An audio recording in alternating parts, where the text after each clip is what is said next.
Нэрээ нууцлагыг хүссэн захиалагч маань 10 ширхэг бөмбөг захиалсан байгаа. Бүгдээрээ захиалгын хамтаа бэлтцгээе. За 5 бөмбөлөг тутамд нэг бэлэг өгдөг. Ингээ 2 бэлэг орсон байгаа.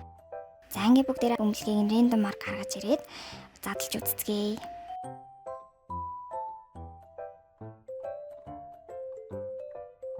За эхний бөмбөлөг дээр хөөрхөн баллуур таарсан байгаа.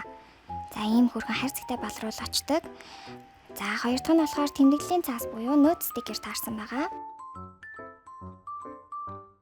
За дараачих нь ингээд хөөрхөн цүнх загварлаг цүнх өгсөн байгаа. За ингээд шүрэн бугуйч гарч ирсэн. Ягаан өнгөтэй хөөрхөн бугуйч бэлгэлсэн байгаа. За онсон тоглоом 8 ширхэг ийм төмөр хөөрхөн онсон тоглоом таарсан. За дахиад нэг бөмбөлөг гарч ирэхээр за цүнхний оосор таарсан байгаа. Ийм хөөрхөн ягаан оосор өгсөн байгаа. За эвлүүлдэг тоглоом бас гарч ирсэн.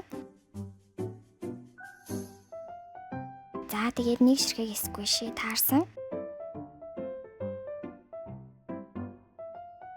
За харандаа шугамтай ийм хөөрхөн сет таарсан байгаа. За өнгийн үзэг гэдэг дээр ийм хөөрхөн үзэг бэлгэлсэн байгаа. За одоо бэлгүүдээ хорооны боол таарсан байна. Дахиад хорооны боол таарсан байна. За ингээд нэрээ нууцлсан захиалагчийнхаа бэлгийг бэлтэж дууслаа.